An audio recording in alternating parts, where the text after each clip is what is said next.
Assalamualaikum warahmatullahi wabarakatuh. Balik lagi bersama saya Hasyim Ahmadi di channel Hasyim Ahmadi Official. Kali ini saya sedang berada di kawasan Cianjur. Jadi biar nggak panas. Kawasan Cianjur, Jawa Barat. Tepatnya kira-kira, kalau tepatnya kira-kira saya kurang tahu. Nanti saya Sherlock buat yang mau tahu. Kalau dari istana, dari arah Jakarta, istana Cianjur gitu, dia maju sedikit ada belok kanan. Nah, kampungnya nanti saya cari tahu kampungnya di tagline aja. Ini adalah pertanyaan 11 kali ke saya. Teman-teman saya nanya, calon presiden lo siapa gitu? Calon presiden ente siapa? Saya bingung menjawabnya sampai ke 11 kalinya saya ditanya itu, yang terakhir ya agak sedikit maksa. Karena ada 3 calon presiden di Republik Indonesia ini tahun 2023. Tapi pemilunya mendatang ntar 2024. Ini sekarang udah mulai Oktober, mulai pendaftaran calon pemilihan wakil presiden. Kalau saya ditanya dan dipaksa, tentunya saya memilih calon pemimpin Indonesia yang tentunya sangat ideal. Apakah seperti mereka yang bertiga? Seperti Amin, Prabowo, dan Ganjar? Ya tentunya yang bukan hanya menghayati Pancasila tapi memahami juga melaksanakan tentang saktinya yang kita punya. Apa saktinya yang kita punya? Ya Pancasila dan amanat Undang-Undang Dasar 1945. Yang mengerti tentang rakyat Indonesia bagaimana, yang memahami tentang alam Indonesia bagaimana. Sudah tidak ada lagi eksploitasi alam dan eksploitasi manusia. Ya tentunya ingin ideal yang bisa mengayomi rakyat Indonesia tentunya, bahkan juga bisa mendamaikan dunia, menjadi jembatan dunia. Belum lagi perang Ukraina dan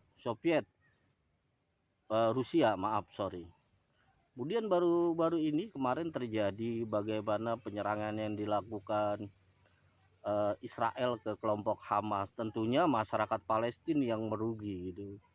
Ormas Palestina. Di luar PLO tentunya ketika itu pimpinan Yasir Arafat. Tapi kita tidak akan membedah soal itu. Saya hanya menjawab pertanyaan saya, tentunya yang ideal yang bagaimana. Udah pasti kalau Pancasila, sila pertama berketuhanan yang Maha Esa.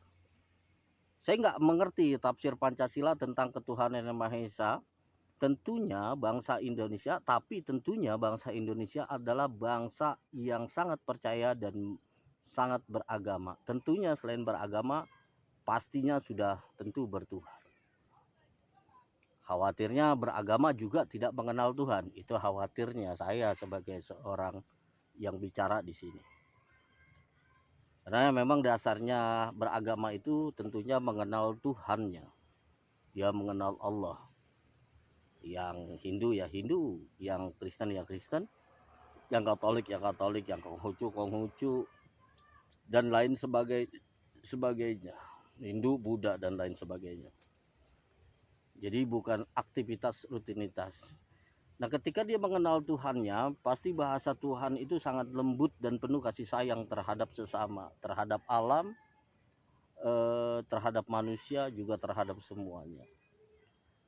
Bagaimana Rahman dan Rahimnya ini menjadi sebuah kenyataan hidup, menjadi satu karakter pemimpin yang dituangkan di dalam Undang-Undang Dasar 45 dan Pancasila. Itu sangat lembut. Nah, Pancasila bicara tentang kemanusiaan, tentang ketuhanan, tentang keadilan, tentang kerakyatan, dan tentang sosial. Ini nilai-nilai dasar, nilai-nilai ketuhanan yang dirangkum dalam Pancasila. Seideal itukah? Ya tentunya yang namanya pemimpin seideal itu harus ideal bisa mengayomi rakyatnya. menjamin hak-hak beragama masyarakatnya, tentunya sangat ideal sekali. Kita juga dijamin kebebasan kita dijamin, walaupun masih ada sana sini percikan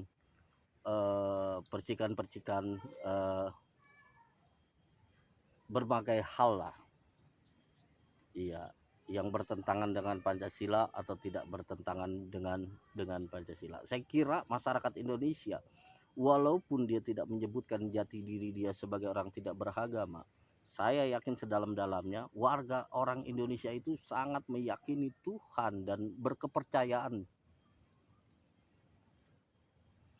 90% masyarakat Indonesia tentunya Muslim, Islam. Di agama sudah diajarkan nilai-nilai kebaikan, kasih sayang, menyayangi, membagi, zakat dan sebagainya, ada zakatnya.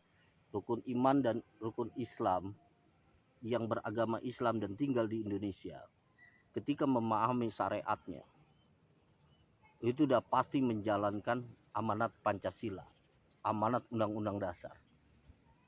Oh, mari kita bedah satu-satu. Tapi tentunya saya nggak akan membedah. Seideal itu, ya seideal itu.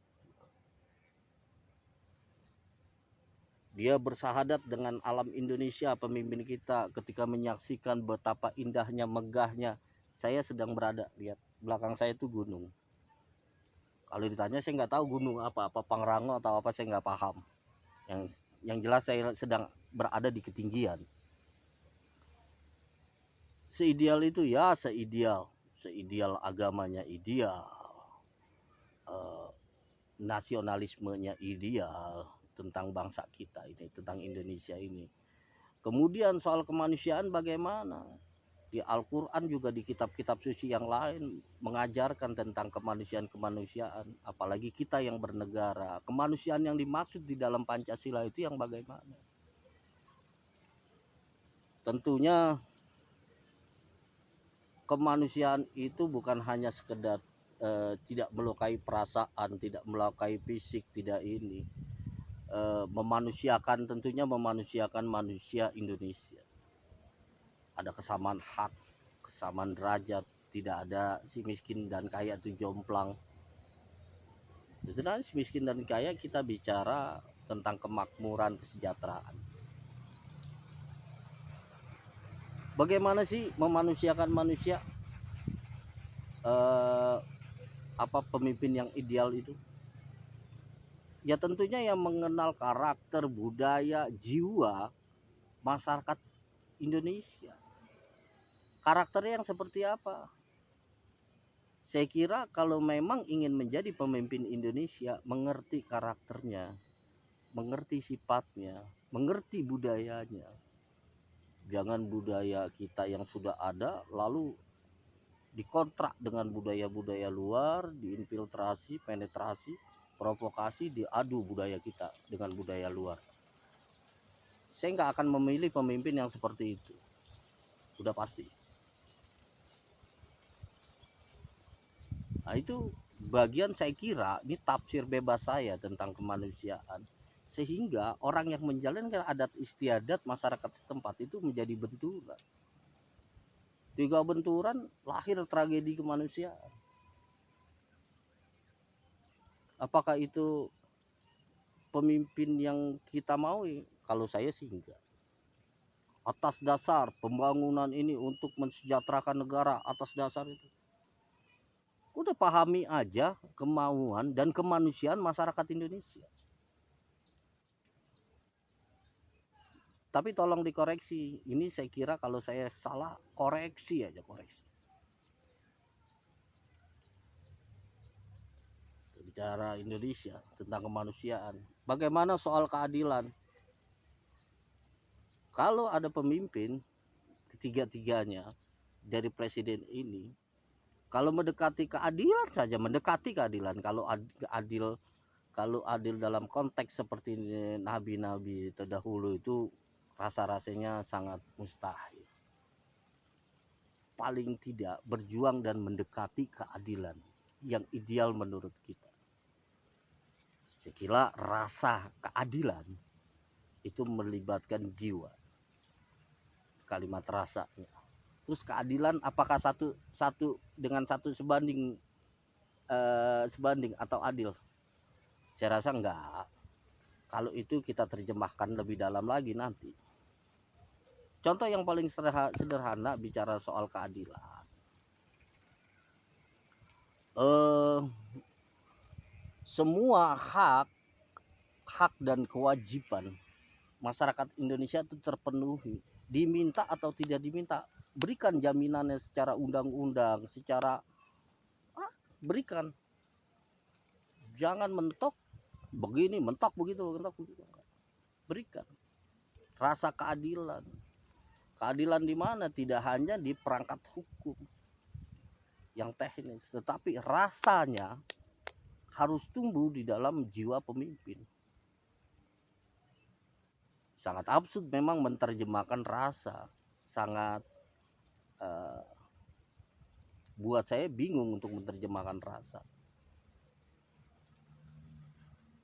Yang paling teknisnya ketika begini, ketika misalnya masyarakat Jakarta hampir rata dapat kartu Jakarta Pintar KJP atau BPJS, tanpa diminta, berikan hak-hak mereka, si kaya maupun si miskin, dinyatakan gratis, sudah berikan, semuanya berikan tanpa ada macam-macam. Tolong dibantu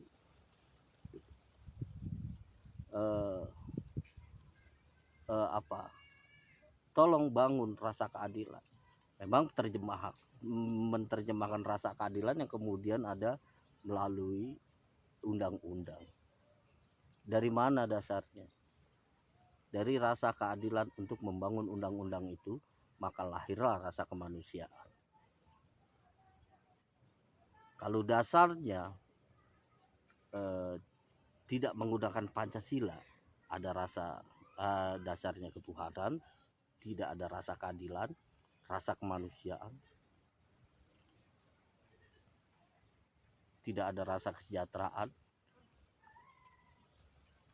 dan unsur-unsur di dalam Pancasila yang universal itu diterjemahkan menjadi satu konteks kehidupan sehari-hari. Seideal itu, ya seideal Pancasila. Pancasila itu sangat universal. Saya katakan ideologi yang sangat universal. Kenapa? Bicara tentang keadilan, iya. Bicara tentang kesejahteraan, iya. Bicara tentang kemanusiaan, iya. Apa yang kurang adil di Pancasila? Apa yang kurang mendunia di Pancasila? Sangat mendunia. Kenapa mendunia?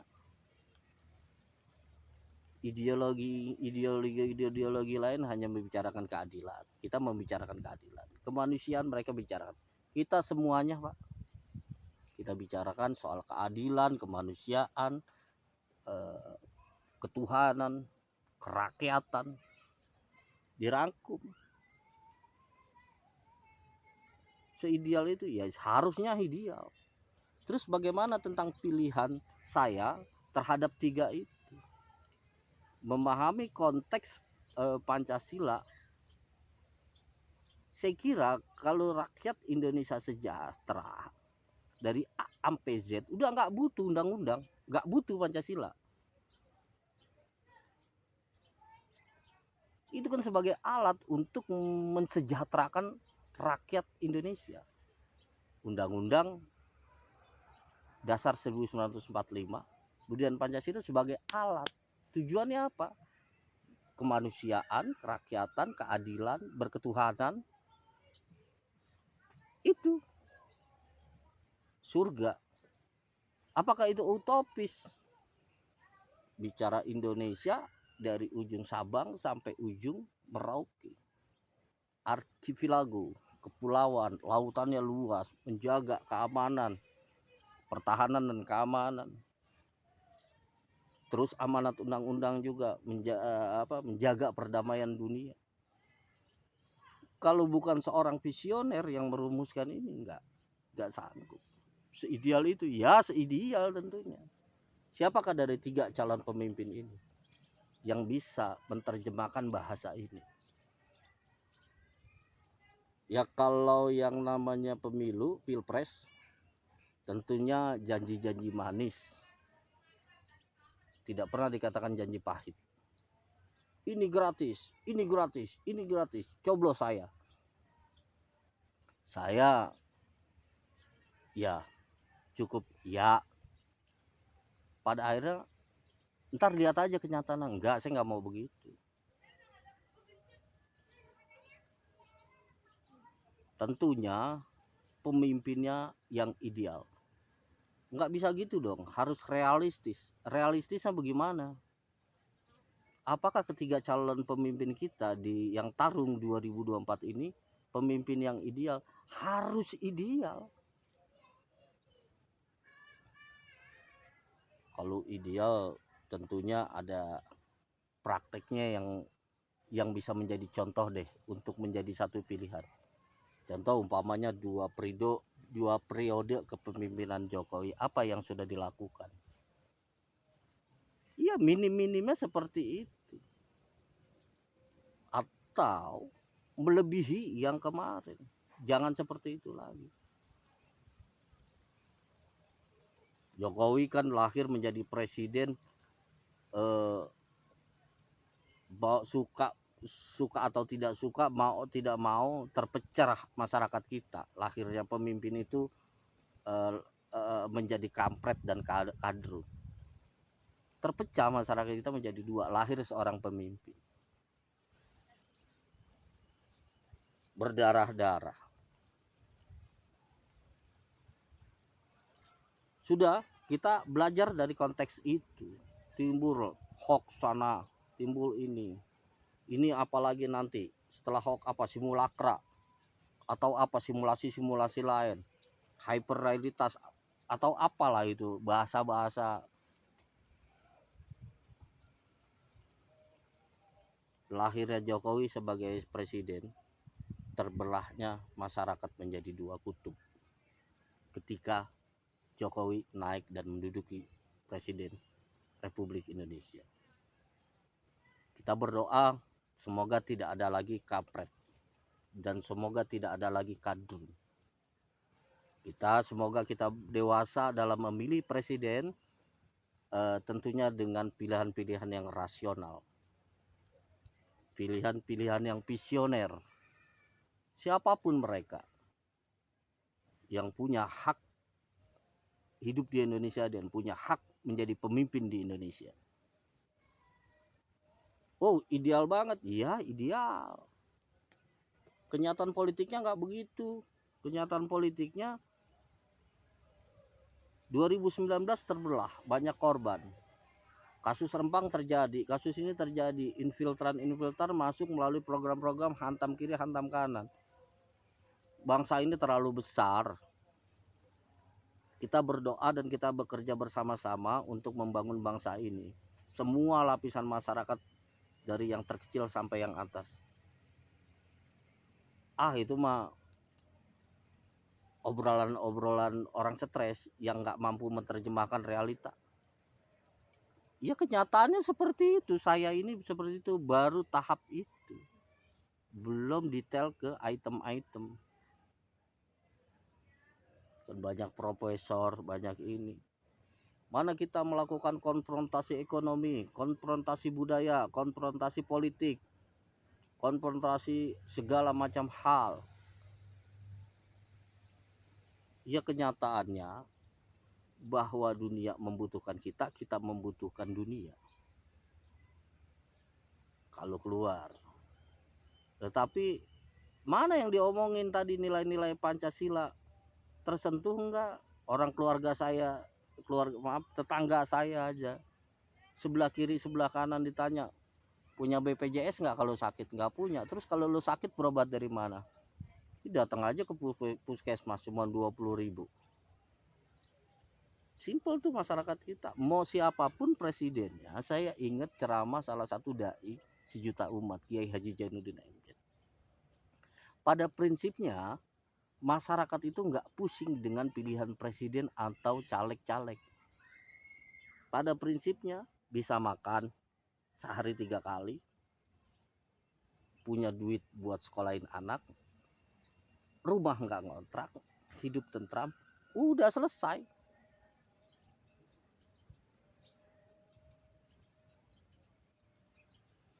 Nggak pusing masyarakat.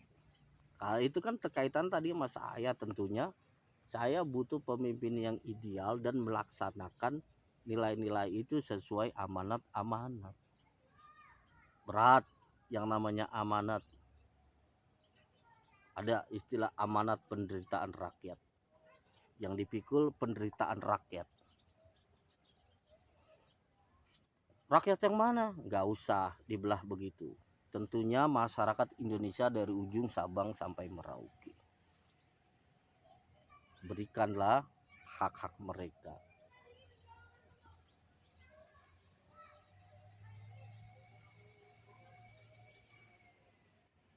Semangat gotong royong memang tidak mudah diterjemahkan dalam bahasa kenyataan. Tentunya butuh energi.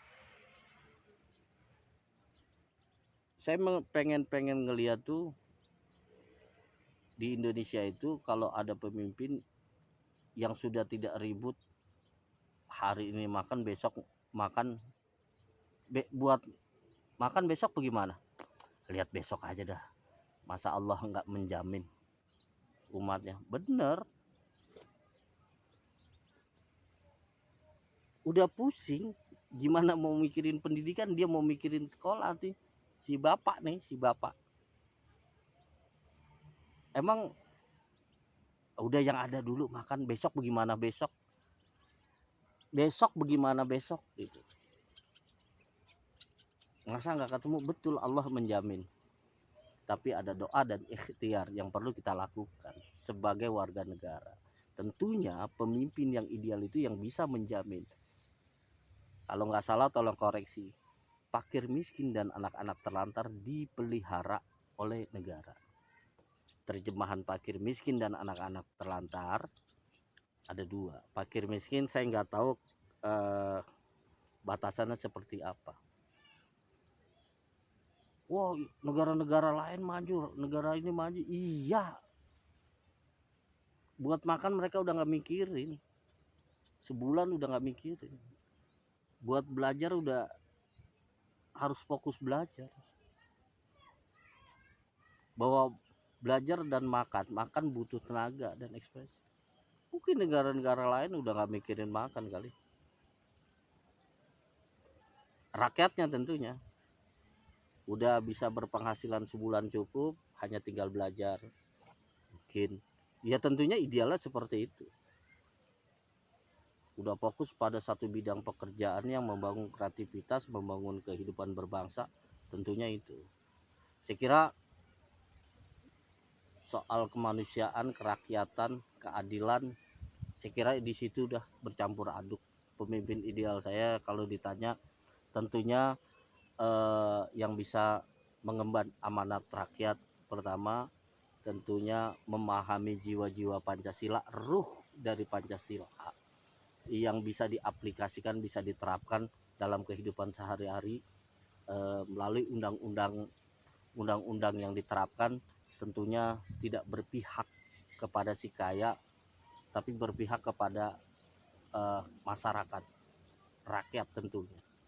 Yang berdasarkan undang itu berdasarkan cinta dan keadilan, rasa kemanusiaan dan kerakyatan, yaitu yang dituangkan di dalam Pancasila.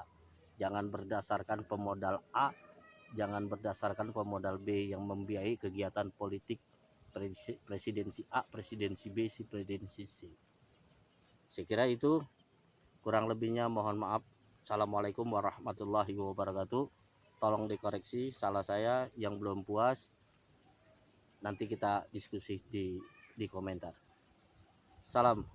Jangan lupa like and subscribe di channel Hasyim Ahmadi Official. Assalamualaikum warahmatullahi wabarakatuh.